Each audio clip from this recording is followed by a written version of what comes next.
따뜻한 감성, 차가운 이성, 정확한 분석이 함께합니다. 뜨거움과 따뜻함이 함께하는 시간, 신일의 출발 새 아침. 신율의 출발 새 아침 3부 순서 시작합니다. 요새 뉴스를 장식하는 가장 중요한 사람 중에 한 사람이 바로 정윤회 씨라고 얘기를 하는데요. 이 정윤회 씨의 국정 개입 의혹이 이제는 조금 더 범위가 커지는 것 같죠. 정윤회 씨 부부가 사실상 승마협회를 좌지우지했다. 그리고 문체부 인사에까지 개입했다. 이런 의혹이 어제 국회 교문위 회의장에서 제기됐다고 합니다. 만일 이것이 계속 이런 의혹이 계속 제기될 때에는 파장이 더 커질 것 같은데요. 그래서 국회 교문위 위원장이시죠. 새정치민주연합 서른 의원 연결해서 관련 내용 자세히 알아보겠습니다. 설 위원장님 안녕하십니까? 네, 안녕하세요. 서른입니다. 예. 일단은 이게 어떻게 된 얘기입니까? 좀 얘기를 자세히 해주시죠. 승마협회에 어떻게 뭘 입김이 작용했다는 겁니까? 정윤회 씨 입김이? 네. 작년 4월 달에. 예. 경북 상주에서 이 한국마사회급 전국 승마대회가 열렸습니다. 예. 그때 정윤회 씨 딸이 출전을 했는데요. 예. 이게 이제 우승을 하면 국가대표 선수가 되는 거죠. 아하. 근데 그때 김모라는 선수하고 정윤회 씨 딸하고 나왔었는데. 예. 김모 선수가 우승을 차지했습니다. 예. 근데 그러고 나니까 그 다음 날 상주경찰서에서. 예.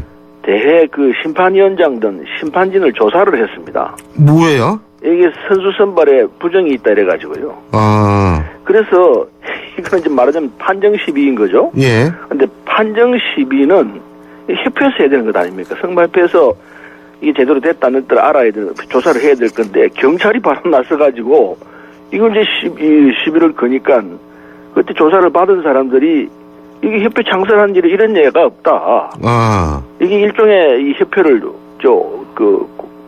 엄포 놓는 것 아니냐. 뭐 이런 얘기들을 했다고 그럽니다. 반발을 했군요. 그러니까. 그랬었죠. 그래가지고 결국은 정씨 딸이 대표 선수가 됐죠. 이렇게 됐습니다. 아니, 잠깐만요. 그러니까 상주경찰서에서 심판진이 조사가 되고 그 이후에 그러면 판정이 번복이 됐다는 말씀이세요? 그렇게 된 거죠. 이게 문제가 있었다 이렇게 이제 해서 그렇게 정했는데. 예. 문제는 이거를 지난 4월 달에 안민석 의원이 대정부 질문에서 이걸 밝혔습니다. 예. 이렇게 된 이유가 청와대 압력이 있었다. 청와대 압력은 정윤회 씨 부부로부터 이게 연루가 된 거다. 이렇게 돼서 지난 4월 달에 대정부 질문에서 안민석 의원이 얘기를 했었고요. 어제 이 내용이 또 자세하게 또 얘기가 됐습니다. 예. 근데요. 예. 저는 승마에 대해서 잘 모릅니다만. 네. 실제로 이 스포츠 분야, 태권도라든지 이런 쪽에서도 실제로 심판에 대한 판정 시비가 있었고요. 네. 그래서 판정이 뒤바뀐 적도 사실상 있잖아요. 그러니까 실제로 정윤회 씨의 부부의 입김이 없더라도, 경찰 조사 받고서, 문제가 있어서 조사를 받고서 판정이 뒤집힐 수 있는 가능성은 얼마든지 있는 거 아니겠습니까? 있을 수 있죠. 그런데 이게 판정 시비가 있다면은 우선 협회에서 먼저 문제 제기를 하고 조사를 하게 돼 있는 게 상식이지 않습니까? 예. 근데 그게 바로 경찰로 가서 이런 조사가 이루어졌다라는 거는 이거는 특별한 힘이 작용하지 않으면 있을 수 없는 이야기들이죠. 우리가 일간 상식적으로 이 스포츠 협회에 여러 가지 부정 비리가 있었던 건 경험으로 알고 있는 사실이지만은 그러나 그렇다 하더라도 이게 그 다음날 바로 경찰로 이 문제가 비화가 돼서 되는 경우는 거의 없었던 거죠, 지금까지. 없었던 일이죠. 경찰에서 조사를 했다면 누군가 신고를 했다거나 고소를 했다거나 이래서 조사가 들어간 거 아닐까요? 물론 이제 했죠. 근데 그게 이제 누가 했느냐는 걸 뒤를 보니까 이게 정씨 부부를 대리하고 있는 사람이 박 씨라고 이 승마협회 전무가 있습니다. 예. 이분이 이제 이 상황을 진두지휘를 했다 이렇게 돼 있는데 이게 뒤에 나오면은 문체부의 체육과정하고 체육정책과정하고 또 체육국장에게 청와대에서 지시가 내려와요. 지시가 내려와서 박 전무에게 그만뒀습니다. 사실 비리가 있었던 사람인데 얘기를 물어보라. 청와대 지시가 와요. 행정관으로부터 와가지고 결국 이게 두 국장과 체육국장과 체육과장이 동시에 또 전보가 돼버립니다. 이 문제를 해가지고 그런 과정들이 있기 때문에 지금 우리가 일반적으로 추측할 수 있는 것은 이건 꼭 청와대라고 할 수 있는 건 아니지 않느냐. 뭐 다른 사람이 이렇게 얘기했을 수도 있지 않느냐. 그리고 실국장 문제는 인선은 문체부 장관이 또 주재를 하는 거 아니냐. 이런 게 문체부 입장 아니겠습니까? 네, 문체부 입장이 그거 있는데 그러나 뒤에 그 자세한 내용들이 다 밝혀져 나옵니다. 청와대 교육문화수석 비서관실의 행정관이 지난 5월 달에 이 문체부의 진재수 체육정책과장한테 전화를 해가지고 박원호 전 전무에게 얘기를 들어보라. 이렇게 지시를 했다는 게 이제 알려져 있습니다. 그래서 이 박원호는 사람 누구냐? 이 양반이 정윤회 씨 부부 쪽 사람이에요.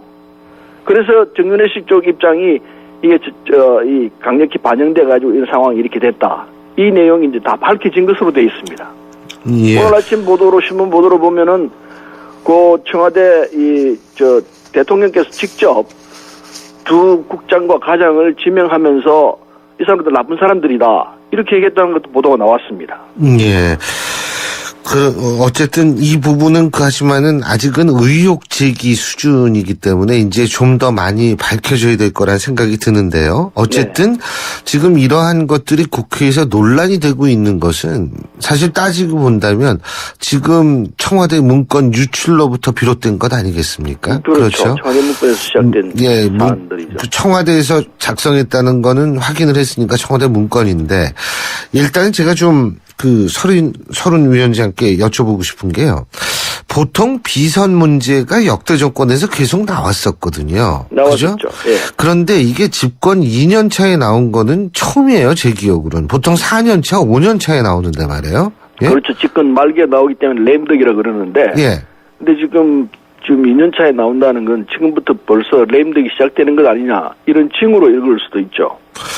그러니까 일종의 레임덕이 시작이 됐다. 네. 그럼 그 근거는 뭐라고 보십니까? 근거는 지금 권력 내에서 이렇게 이제 암투가 벌어지고 있고 이게 네. 거의 진흙탕 싸움 수준 아닙니까? 정윤회 씨, 박지만 회장 그리고 김기춘 실장 등등이 얽혀 있으면서 권력 핵심부 국정원장을 교체하기도 하고 막 뒤섞여 있는 이것들이 원래 안 나오게 돼 있는 건데 집권 2년차 나온다는 것 자체가 권력이 누수가 되는 거죠. 누수가 된다는 건 결국 레임덕이 시작되는 거 아니냐 이렇게 해석할 수밖에 없는 거죠. 예.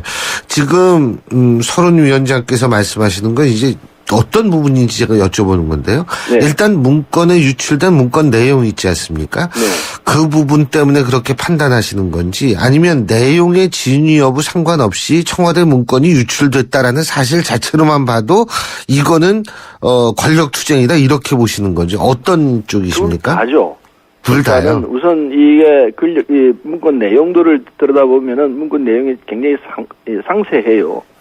육하 원칙이 따라가지고 쫙 나온 내용들인데 이걸 만들어내기가 쉽지 않다는 게 하나 사실이고, 그 다음에 이런 문건이 횡행해서 돌아다닌다는 사실 자체가 이게 안 되는 이야기죠. 청와대에서 얘기하는 내용들이 다 우리들이 알게 되고 그게 시중에 흘러다닌다면은 이건 말 그대로 박 대통령 말씀대로 국회 문란이죠.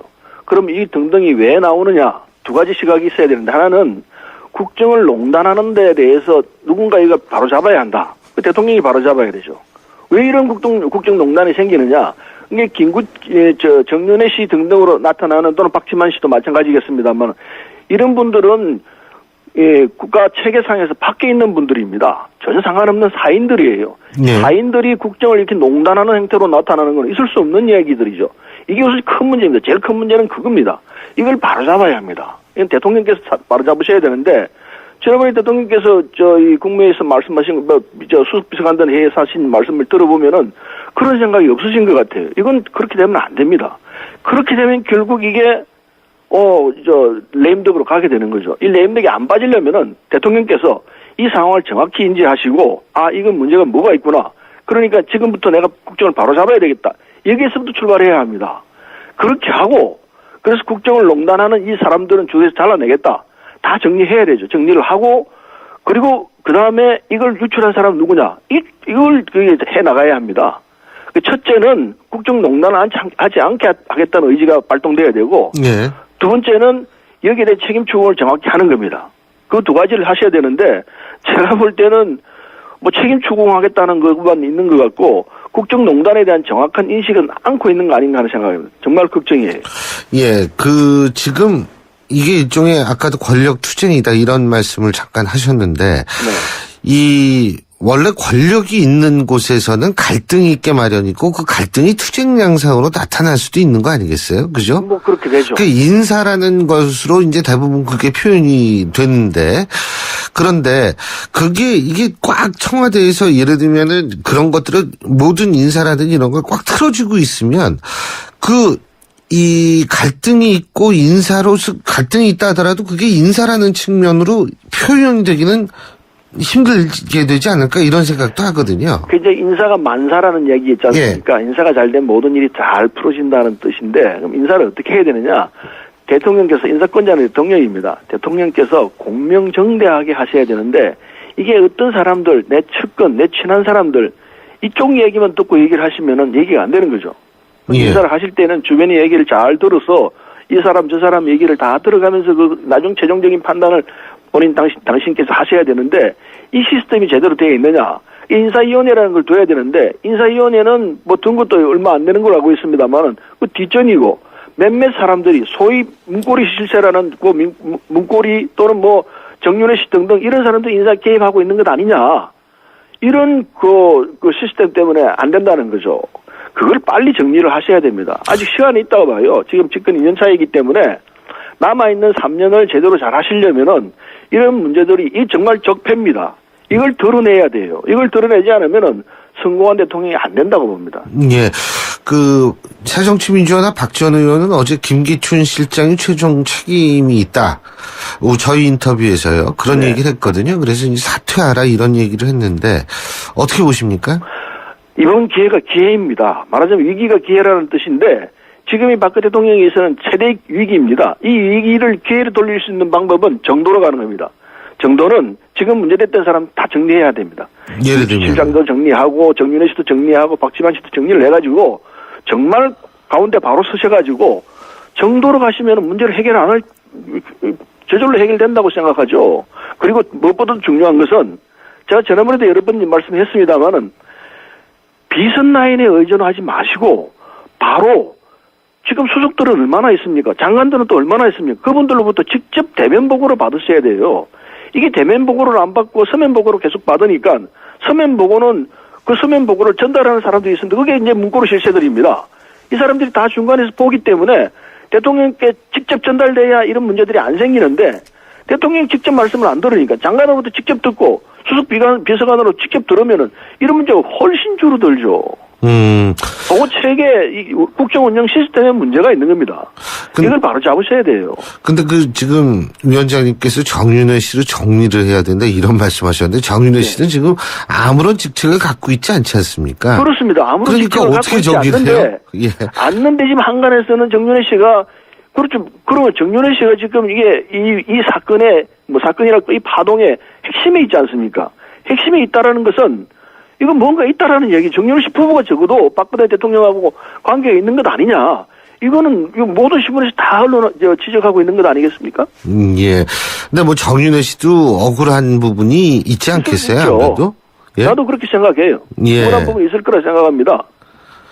이게 아무래도 갈등이 있다거나 이렇게 되고 본인은 조작으로까지 표현을 하고 있는 상태에서는 정윤회 씨 본인도 굉장히 좀 억울한 점이 있지 않을까라는 생각이 드는데 아까 문고리 권력 3인방도 그러니까 결국 사퇴해야 된다는 말씀이시죠? 저는 그렇게 봅니다. 예. 당연히 사퇴해야 합니다. 이런 파동을 일으킨 말하자면은 주 핵심인데 그분들을 그냥 두고 국정을 계속 운영한다는 건 있을 수 없다 생각합니다. 그래서 이참에 대통령께서 이걸 기회로 생각하시고 다 정리하시고 새로운 차원으로 국정을 운영하실 각오를 하셔야 한다고 봅니다. 예, 잘 알겠습니다.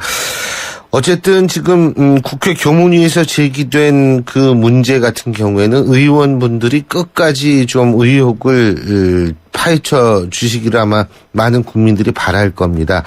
내일 또 상임위가 열리기 때문에 예. 내일 다시 이 문제가 거론될 겁니다. 예, 오늘 말씀 잘 들었습니다. 고맙습니다. 네, 감사합니다. 예, 지금까지 국회 교문위 위원장이시죠. 새정치민주연합 서른 의원이었고요. 제가 한 가지 말씀드릴 것은 정윤회 씨 측이나 혹은 문체부 측, 승마협회 측에서 얼마든지 반론을 제기하시고 싶으시면 저희가 그 반론을 반드시 방송을 드리겠습니다. 저희가 또한 여러분의 반론을 기다리고 있다는 말씀을 꼭 드리고 싶습니다.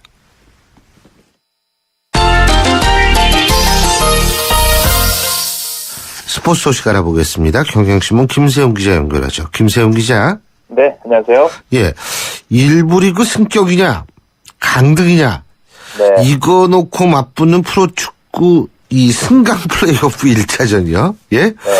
1차전에서 2부 광주가 1부 경남을 꺾고 유리한 고지를 차지했다고 그러네요. 네, 그렇습니다. 경남은 이번 1부 리그에서 11위를 했고요. 예. 그리고 광주는 2부 리그에서 4위를 했습니다. 예. 광주가 플레이오프를 통해서 이제 올라왔고, 그래서 경남과 광주가 두 번 맞붙어서 두 경기 결과에서 이기는 팀이 1부에 있고, 패하는 팀이 2부로 내려가게 돼 있는데요. 예. 어제 1차전이 열렸습니다. 1차전이 광주에서 열렸는데 광주가 경남을, 그러니까 2부 리그 올라온 2부 리그인 광주가 경남을 3대1로 꺾었습니다. 2차전이 이번 주 토요일에 창원, 경남의 홈인 창원에서 열리게 됩니다.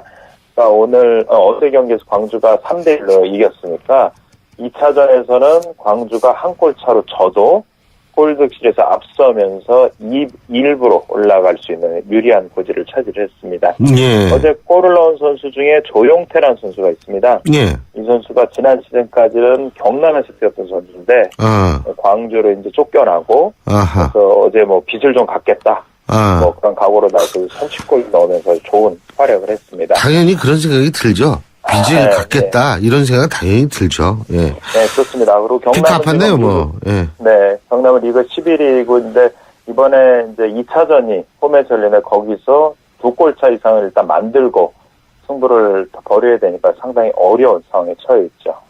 그렇군요. 그리고 제주 유나이티드 박경훈 감독 말이에요. 네. 그 계약 기간 1년을 남겼는데 스스로 물러났다고 그러네요. 예? 네. 왜 그래요? 네. 사실 감독들이 전부 감독을 어떻게든지 하려고 그러는데. 그렇죠. 박경훈 감독은 1년을 남겨놓고 나서도 이제 사퇴를 했고요. 예. 그 다음도 이제 받아들였습니다. 박경훈 감독이 제주를 맡은 지 5년이 됐는데, 처음에 맡을 때는 모든 게 뭐 긍정적으로 보이고 해서 여유가 있고 했는데요. 이제 감독을 계속 맡고 하면서 뭔가 이뤄내야 된다는 건 압박감 속에서 자기가 변해가는 모습을 보고 사퇴를 결심했다. 어제 이렇게 얘기를 했고요. 예. 그동안 이제 제주를 이끌면서 2010년, 그러니까 본인이 지휘봉을 잡은 첫 해입니다. 그때 준우승을 하고 나서 성적이 계속 나질 않았어요. 예. 그래도 제주가 얼마 전에 대통령상도 받고 관중도 많이 모이고 그랬는데 아무래도 승부사 입장에서는 성적이 더 이상 나지 않으니까 거기에 대해서 부담을 좀 느끼고 그만둔 거로 보이고요. 일단 지금 전주대 교수로 원래 있다가 제주 감독으로 왔었습니다. 그러니까 전주대 교수 일단 돌아가서 거기서 공부를 더 하고 나중에 기회가 어떤 기회가 주어질지 몰라도 거기에서 대비를 하겠다. 있습니다. 그렇군요. 그리고 어제 전화하다 끊겼잖아요. 네. 네? 그 얘기 계속해야죠. 프로야구에서 비활동 기간 훈련 넣고 논란이 벌어지고 있다고 하는데 요거 어제 말씀하다 끊겼으니까 자세히 말씀 좀 해 주십시오. 네. 프로야구 선수들이 12월하고 1월의 절반은 운동을 안 하게 돼 있습니다. 공식적인, 그러니까 팀이 실시하는 운동을 하질 않기로 돼 있는데요. 작년 같은 경우는 재활 선수라든지 군대에서 복귀한 선수라든지 이런 선수들은 그 기간에도 구단이 요청을 하거나 공식 훈련을 하면 할 수 있게 됐는데 예. 이제 그 선수들조차도 공식 훈련을 참여하지 않기로 그저께 결정이 났습니다.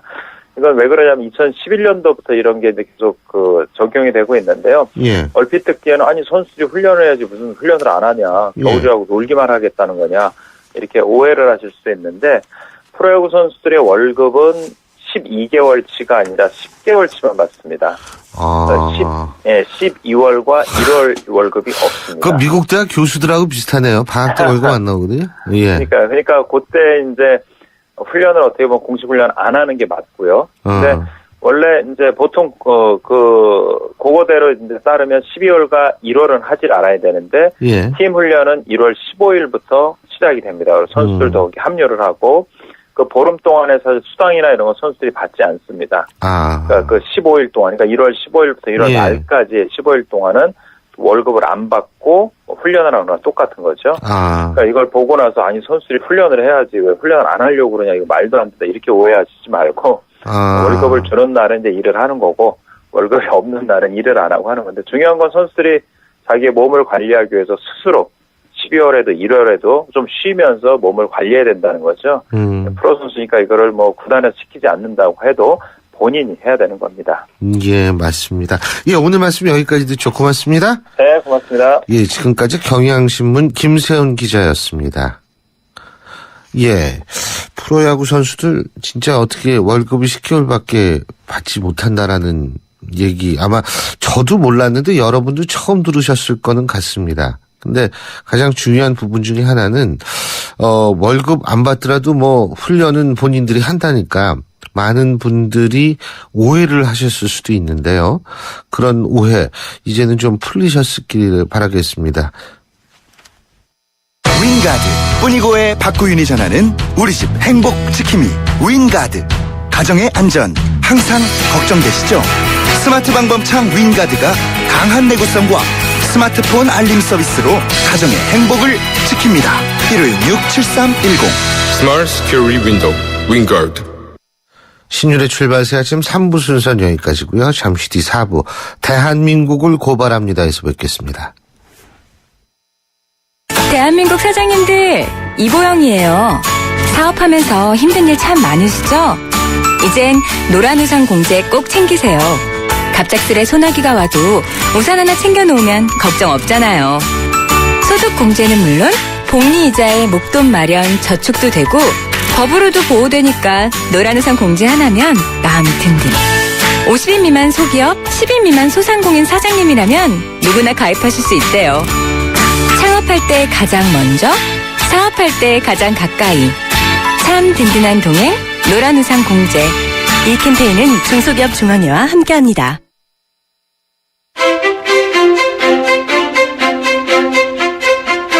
여러분은 지금 신율 교수가 진행하는 출발 새 아침을 듣고 계십니다. 신율의 출발 새 아침 4부 순서 시작합니다. 매주 목요일은 대한민국을 고발합니다로 꾸며지고 있죠. 오늘 고발할 내용 어떤 걸까요? 제가 앞서도 말씀을 드렸는데 날씨 춥다라고 느끼시는 분은 저만은 아니고 모든 분들일 텐데 이 추운 겨울에 노점상 단속 문제가 심심치 않게 이야기가 되고 있어서요. 이 부분에 대해서 저희가 오늘 얘기를 나눌까 합니다. 자, 지금 이 자리에는 민주노점상 전국연합 최인기 사무총장 나와 계시고요. 항상 함께 해주시는 분이죠. 참여연대 안진걸 협동사무처장 나와 계십니다. 안녕하십니까? 안녕하세요. 예, 안녕하십니까? 예. 그 노점상들도 이제 자신들의 조직이 당연히 있겠죠. 근데 이게 전국 노점상 연합회가 있지 않습니까? 그죠? 예. 민주 노점상 연합회는 이 전국 노점상 연합회와 어떤 관계가 있습니까? 최인기 처장님. 예, 최근에 서로 이렇게 보완하는 그런 관계고요.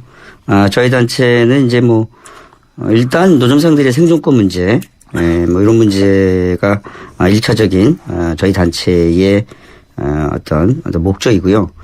노점상 문제를 넘어서 우리 사회 가난의 문제 그리고 더 나아가서 민주적인 어떤 요구까지 함께 이렇게 도모하고 함께 나아가는 그런 역할을 하고 있습니다. 그러니까 이게 이제 보완 관계다 이 말씀이시죠? 그렇죠? 예, 그렇습니다. 예. 제가 궁금해서 여쭤봤는데 그럼 노점상 하시던 분들이 대부분이 전국 노점상 연합회 회원으로 가입이 돼 있는 거죠? 그렇지는 않죠. 그렇지는 않나요? 아주 일부분이 함께 하고 있습니다. 민주 노점상 연합도 마찬가지로 좀 회원이 겹치는 경우도 있고 그렇겠네요. 그죠? 두 단체의 회원이 뭐 겹치거나 그렇지는 않았어요? 않습니다. 예. 자, 그럼 지금 노점상 규모가 전국적으로 어느 정도 된다고 파악하고 계십니까? 우리 최인기 처장께서. 예, 이것은 이제 뭐 정부의 공식 통계로는 아직 정확한 집계가 되고 있지는 못하고 있습니다. 예. 서울 지역만 놓고 보면 약 8천여 개 정도가 상회를 좀 하고 있는 것 같고요. 이것은 한 10년 전에 서울시에서 이제 파악한 통계에 비춰봤을 때 한 절반으로 줄어든 숫자입니다. 예. 전국적으로는 아마 한 10만 전후로 10만. 되지 않겠는가 이렇게 짐작을 하고 있습니다. 노점이 사실은 이 경기 불황이 그리고 무슨 일자리 불황 때문에 노점이 늘어난다고 느끼잖아요. 국민들께서도. 의외로 정비를 많이 해버렸습니다. 그러니까 예전에 비해서 난립은 좀 줄어든 거죠. 그리고 어디 인사동 이런 데만 가도 딱 이렇게 규격으로 맞춰서 있지 않습니까? 그러다 보니까 줄어든 것 같은데. 근데 이제 아주 재밌는 통계가 하나 있는데요. 우리 1톤 트럭 있잖아요. 이른바. 푸드트럭. 푸드트럭. 그렇죠. 박 대통령이 얘기했던 거 아닙니까? 규제 완화해야 된다고. 그러니까 뭐 국민의 생명과 안전과 관련된 막 규제도 완화하실 것 같아서 걱정이 많긴 한데 어쨌든 푸드트럭 규제 완화는 뭐 많은 분들이 지지를 보내고 있는데 이게 작년에 이제 포토라고 하는 유명한 푸드트럭이 있는데 1톤 트럭이 있는데 그게 작년에 4분의 1분기에 2만 1,000대 팔렸는데 올해 상반기 2만 5천 대로 그 유명한 뭐 그랜저나 소나타는 아반떼보다 훨씬 많이 팔렸어요. 현대에서. 그러니까 판매가 급증하고 있습니다. 2013년, 2013년, 14년 그러니까 푸드트럭이 급증하고 있는데 판매가.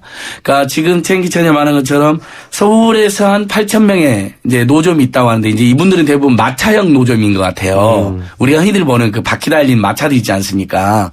포장마차도 하고 떡볶이도 파시는 분들이고.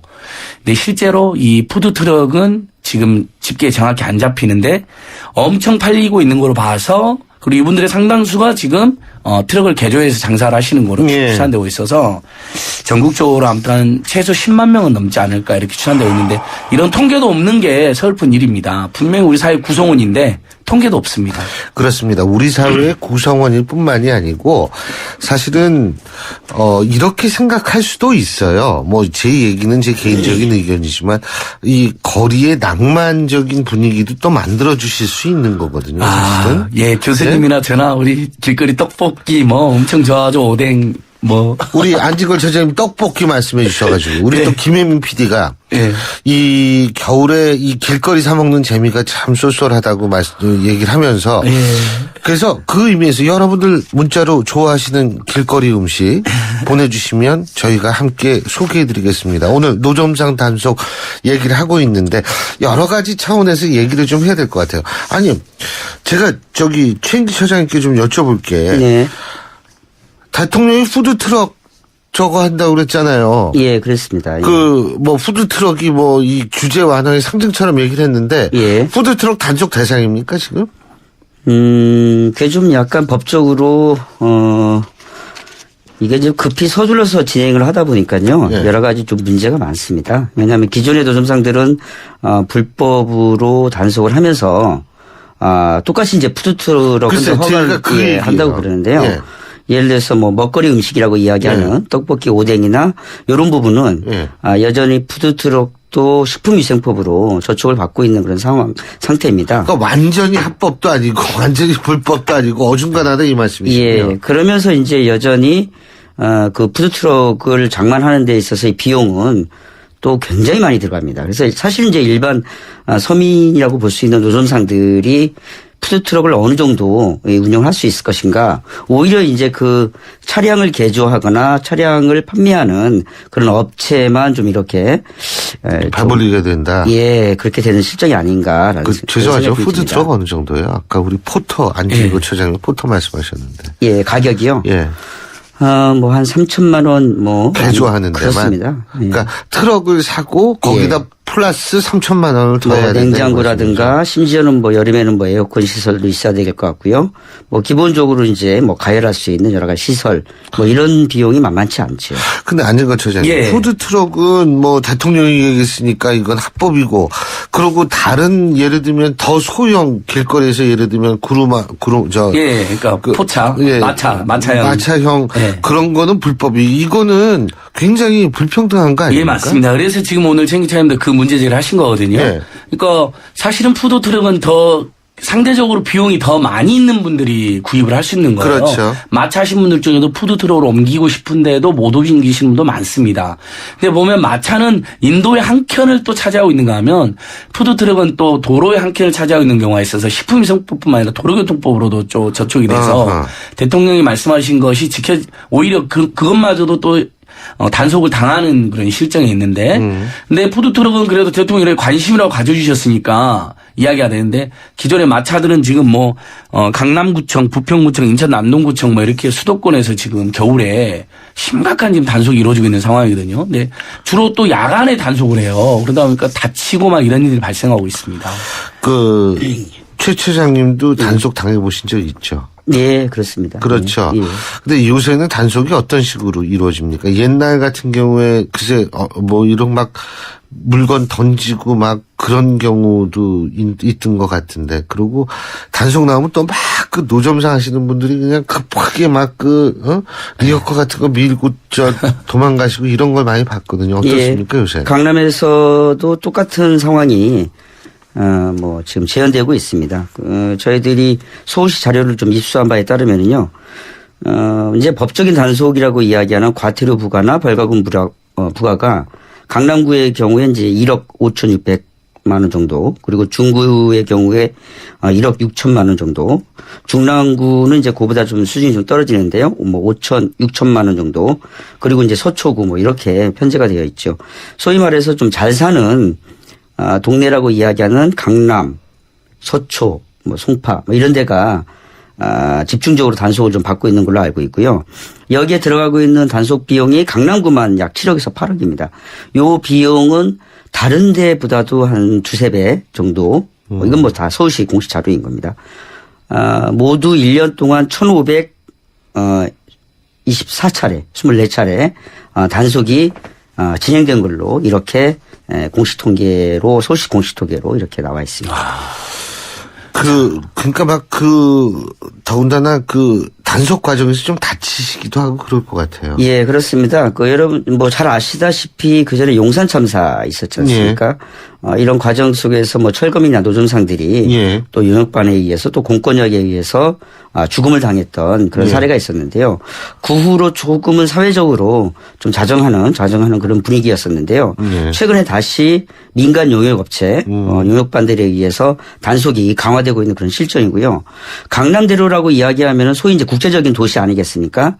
외국인들도 많이 다니고, 사람들도 많이 그곳에 이제 대로를 이제 걷고 있는데요. 그곳에서 일주일에 두세 차례 정도 오후 4시부터 5시 사이에 집중적으로 단속을 진행하고 있습니다. 단속 방법도 제가 직접 목격한 건데요. 카타칼로 천막을 찍거나, 그리고 단속이라는 것은 이제 마차를 수거해가는 그런 방식인데 그냥 일방적으로 파손을 합니다. 부십니다. 바로 그저께 같은 경우에는 또 새벽에 나와서 노점마차 2대를 부시고 현재 그대로 방치되어 있는 그런 상황입니다. 그리고 2대를 압수한 상황인데요. 이것은 노점상 단속이라기보다는 일종의 정말 인권 침해가 아닌가. 그 많은 사람들이 거리를 걷고 있는 그 공간에서 그나마 영화 촬영하듯이 무슨 폭력 영화 촬영하듯이 그런 식으로 단속을 하는 것은 정말 적절하지 않지 않다라고 생각합니다. 지금 문자들이 많이 오고 계신데요. 특히 다른 측면이 있다라는 측면을 지적해 주신 분들이 있습니다. 6086님, 1200님, 5280님. 위생관리와 세금 문제, 노점상의 도로점유 문제도 살펴봐야 하고요. 소상공인 보호도 그렇고요. 그러니까 주변 상인들 같은 경우에도 불만을 가질 수 맞습니다. 있고. 맞습니다. 이런 부분도 있는 거는 사실 아니겠어요? 예. 우리 최 차장님 이제 일방적인 단속을 나오고 있는 분 말씀 잘 해주셨는데, 사실은 또 어떤 기초지자체에서는 어쨌든 이게 먹고 사는 서민들의 문제로 아주 일부 기업형 노점이 있다고는 하지만 대다수는 안 그러니까. 그래서 대화하고 타협하고 조정을 하고 있는데, 다만 이제 노량진 컵밥 사태가 대표적인 인근에 이제 임대료를 내고 세금을 내고 먹고 사는 중소상공인 입장에서는 앞에 쭉 차지하시고 밥을 팔아버리니까 이렇게 생존에 타격이 있어서 이제 그런 갈등이 대표적인 사례였거든요. 그래서 근데 또 일방적인 이렇게 공시족들 입장에서는 가난한 대학생 입장에서는 그 컵밥이 그렇게 맛있고 싸게 먹었던 거거든요. 그래서 예.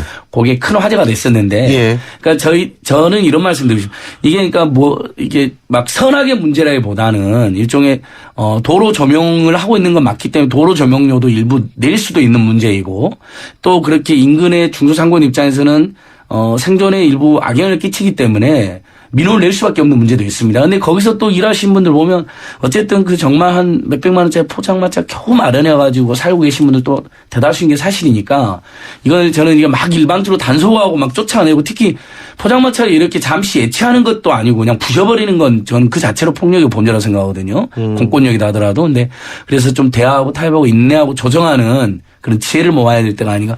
그리고 책임자님 실제로 그렇게 하는 데가 있지 않나요? 예, 그렇습니다. 그 몇 년 동안 저희들이 이렇게 좀 보면은 뭐 종로의 종로서적, 예전에 종로서적 뒤편이요. 예. 젊음의 거리가 이제 그런 사례고요. 그리고 최근 사례로는 서대문의 연세로 예, 그렇습니다. 그리고 뭐 성북구청이라든가 뭐 이런 데는 일정 정도 지역 차원에서 뭐 상생위원회, 상생협의회 같은 것을 구성을 해서 노점상 당사자나 아니면 지역의 상인들 그리고 이제 구청이 직접 중재 역할을 하면서 노점상행에 대한 역기능을 최소화시키고 또 긍정적인 측면을 좀 부각시키는 뭐 그런 방향으로 나아가는 게 이게 최근에 이제 흐름입니다. 흐름인데 강남이나 뭐 이런 데는 아무래도 도시 미화 이런 것들을 이제 중점적으로 뭐 검토를 하다 보니까 강남의 거리에 노점상은 맞지 않다. 뭐 이렇게 이제 주장을 하고 있는 거죠.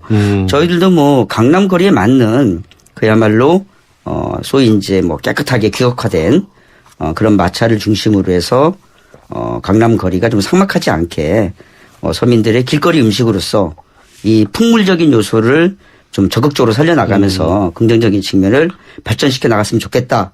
이게 이제 저희들의 주장인 거죠. 그 함께 살아가는 방법 모색을 해야죠. 그런 취지에서 다음번엔 저희가 또 소상공인 한번 모셔서 얘기를 들어보는 기회를 마련하겠는데요. 문자들 많이 보내주시고 계십니다. 8039님 관광버스 운행할 때 새벽에 먹는 영등포 시장 매운 어묵 이거 좋다고 그러시고 5788님 저는 붕어빵, 국화빵, 계란빵 너무 좋아요. 좋아해요. 빵집의 빵과는 다르죠. 맞습니다. 이분 빵을 되게 좋아하시네 진짜. 5107님 달고나도 있어요. 달고나 모양대로 하면 한 개를 더 만들어주셨죠. 3282님 택시한 지 10년 된 아줌마인데요. 계란빵 정말 맛있어요. 예. 저 사실 아침 먹기 전입니다 지금. 0337님 저는 호떡 너무 좋아해요. 요즘엔 꿀호떡 말고도 다양하게 많이 나왔어요. 맞습니다. 2551님 저는 길거리 음식 점심으로 잘 먹습니다. 떡볶이, 오뎅, 닭꼬치 좋아하는데 가끔 집사람한테 핀잔을 받아요. 왜 그러시죠? 7028님 아침 출근길에 듣는 청취자입니다. 오뎅이 아니라 어묵입니다. 맞습니다. 오뎅은 일본 말이니까 어묵. 맞습니다. 그렇죠. 그렇죠. 정말 한때 계란빵이 정말 대유행했었는데. 계란빵 좋아하시다고요? 예, 저도 좋아하는데. 아무튼 많은 청취자들이 그런 추억과 지금 이제 말씀해 주셨는데. 그러니까 저도 이런 겁니다. 무조건 지금 노점을 옹호하려고 하는 게 아니라. 뭔가 분명히 공존할 수 있는 지혜가 있을 거다, 우리 사회가. 그럼요. 그 정도로 우리 사회가 삭막하진 않다. 그리고 사실은 외국에 있어서도 외국을 봐도 노점상이 없는 나라는 사실 없거든요. 예, 맞습니다. 그런데 문제는 그것을 어떻게 관리하고 잘 이끌어주느냐가 지자체나 정부의 몫이라고 생각을 하는데. 맞습니다. 이게 지금 아까 거리 미화를 말씀하셨는데 거리에 예를 들면 유럽 같은데 그렇게 딱 노점상이 있으면 이 풍경이 더 운치가 있어지는 경우도 있어요. 그러니까 그걸 어떻게 하느냐라는 고민을 해야 되고 아까 말씀하셨듯이 그 주변에 있는 상인분들하고도 어떻게 상생의 길을 모색하느냐가 참 중요하죠. 예, 맞습니다. 그 인도 같은 경우에는 올해 인구의 2.5%를 노점으로 허가하는 노점상의 그 생존권, 그러니까 보호 및 관리법이 이렇게 만들어졌습니다. 그리고 이제 그 나라의 이제 발전 수준에 따라서 뭐 소위 말해서 아시아 뭐 이쪽은 굉장히 많은 사람들이 비공식 부문이라고 일컫는 노점을 통해서 생계를 유지하고 있습니다. 그리고 이제 뭐 유럽이나 미국이나 이런 데는 노점이 일정 정도 지역의 어떤 그 벼룩시장, 뭐 프리마켓 그리고 뭐 지역의 관광 명소로서도 일정 정도 담당을 좀 하고 있습니다. 우리나라는 굉장히 좀 어정쩡한 그런 위치에 좀 놓여 있는데요. 노점상의 숫자가 가장 줄어들었던 시절이 1990년대 초반입니다. 예. 그러니까 경제적으로 좀 안정화됐던 그 시절에 노점상이 자연 감소했던 그런 시절이 있거든요. 그런데 이제 97년 이후로는 노점상이 폭발적으로 늘어났습니다. IMF 이후가 네, 그렇습니다. 그런데 최근에 다시 줄어들고 있는데요. 그 이유는 노점상을 해도 생기를 유지하기가 굉장히 어려운 그런 상황입니다. 다른 이유에서 줄어들고 있다. 예. 그리고 이제 또 하나는 뭐냐면은 이런 유통시장이 재편이 되면서 노점 물품이 과거와 같이 잘 이렇게 좀 팔리지 않는, 특히 이제 공산품 같은 경우에 그렇고요. 뭐 떡볶이나 어묵 같은 경우에도 최근에 이제 중소 산업에서 이제 프랜차이즈화 되는 그런 측면이 좀 있습니다. 예. 그래서 사실 이제 노점상의 숫자가 단속이나 이런 사회 경제적인 측면 이런 측면에서 점차 좀 줄고 있는 그런 실정인데요. 이제 그랬을 때 정부나 아니면 자치단체에서 노점상 문제에 대해서 어떻게 해결할 것이냐. 그리고 이걸 개별적인 노점상들의 어떤 잘못된 부분을 부각시키기보다는 이제는 구조적인 그 측면에서 법 제도적으로 정치적으로 좀 풀었으면 하는 그런 바람인 겁니다. 최 차장님께 제가 문자 하나 여쭤보겠습니다. 5405님이 보내주신 문자인데요. 교수님, 포차하는 분들 구분 잘하셔야 해요. 잘 사는 사람도 너무 많아요. 이런 말씀을 해주셨는데 사실 포차가 그렇습니까? 그 노점상이 전체적으로 가난하냐 그렇지 않냐라는 부분과 관련해서도 그러니까 저의 주장이 아니라 서울시에 그 시정개발연구원이라고 옛날에 있었지 않습니까? 거기서 노점상 관련된 연구 용역을 발표한 바가 있습니다. 절대 다수의 약 80% 정도의 노점상들이 그 비정규직 노동자들의 평균 수준을 웃돌고 있다. 그리고 차상위 계층을 웃돌고 있다. 이 정도의 어떤 발표가 나온 측면이 좀 있습니다. 예. 상대적으로 강남 지역이나 강남에 이제 포장마차라고 하면 4대를 이야기합니다. 그러니까 강남은 전국적으로 가장 상권이 발달한 데죠. 이 4대의 노점상들이 저희들이 이제 최근에 그걸 또 이렇게 알아본 바에 따르면은 일정 정도의 수입을 얻고 있는 것은 사실인데 이들 가운데 사실 많은 사람들이 단속의 문제, 과태료의 문제, 벌과금의 문제, 그리고 계절의 어떤 영향 이런 부분을 좀 받으면서 우리가 생각했던 것 같이 그렇게 기업형 노점상이거나 파렴치하게 엄청난 수입을 얻고 있는 노점상이라고 보기는 어렵다라는 거죠. 예.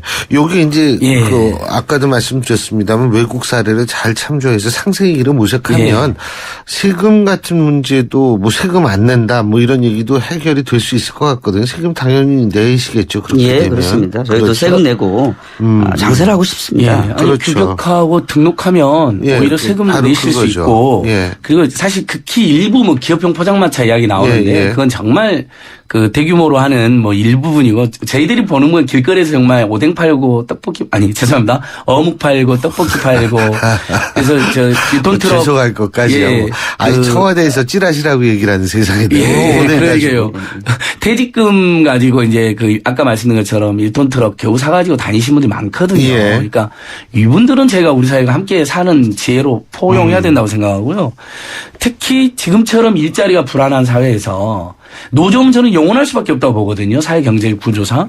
그러니까 그냥 다 쫓아내는 건 절대 답이 될 수 없다. 그러면 끊임없는 폭력의 악순환에 빠집니다. 그렇죠. 심지어 얼마 전에 단속 공무원도 과로로 돌아가셨거든요. 이런 일 없어야 되잖아요. 맞습니다. 자, 마지막으로 최인기 처장님. 노점상을 대표로 해서 원하는 점이 있으면 한 가지만 말씀해 주시죠. 저희들이 이제 자주 쓰는 말 가운데 법보다 밥이란 말이 있습니다. 이 말은 뭐 서로 상충되는 말이 아니라 현재 법이 먹고 사는 문제를 제대로 보완해달라 뭐 그런 의미입니다. 그리고 뭐 가난한 사람들은 따뜻한 날이 좋다 뭐 이런 이야기도 있는데요. 지금의 뭐 날씨가 좀 추운데 단순히 이 기후의 문제가 좀 아닌 것 같습니다. 지금 이 시간에도 새벽에 마차를 지키기 위해서 추위에 떨고 있는 그런 사람들이 좀 있습니다. 저는 노점상 문제를 개별적인 노점상들의 잘못된 부분만 부각시키는 부분이 아니라 이것도 뭐 우리 사회가 발전해 나가는 그런 과정 속에서 등장하는 필연적인 문제다라고 생각하고요. 이런 부분을 정치가 나서서 그리고 법적으로 어떻게 해결할 수 있는 방법을 찾는 게 그야말로 알겠습니다. 긍정적인 그런 측면이 아닌가라는 생각이 좀 듭니다. 예. 네, 간곡하게 부탁드리는 바랍니다. 3282님 이런 문자 보내주셨네요. 택시기사들은 택시 승강장에서 손님 기다리다가 근처 포차 붕어빵 출출할 때 정말 좋아요. 사기도 편하고 따끈따끈한 붕어빵 오뎅 국물과 같이 먹는 맛 끝내줘요. 이런 문자 보내주셨습니다. 상생을 모색해야죠. 예. 어려울 때일수록. 오늘 두 분 말씀 잘 들었습니다. 예. 고맙습니다. 예, 고맙습니다. 예, 감사합니다. 지금까지 민주노점상 전국연합의 최인기 사무처장 그리고 참여연대 안진걸 협동사무처장 두 분과 함께했습니다. 25년간 집에만 집중해 전국 7만 7천여 세대를 공급해온 호반건설 12월 시흥 목감과 광명 역세권 지구에 찾아옵니다. 편리한 교통과 상업시설을 모두 누리는 시흥 목감. 특별한 가치의 광명 역세권 지구. 첫 민간 분양 브랜드 아파트. 오산 세교신도시와 수원 호메실 지구까지. 역시 호반건설. 예, 신율의 출발 새 아침 오늘 저희가 준비한 순서는 여기까지고요. 저는 벌써 내일이 금요일이네요. 예, 금요일 아침 오전 7시 15분에 여러분 다시 찾아뵙겠습니다. 청취해주신 여러분 고맙습니다.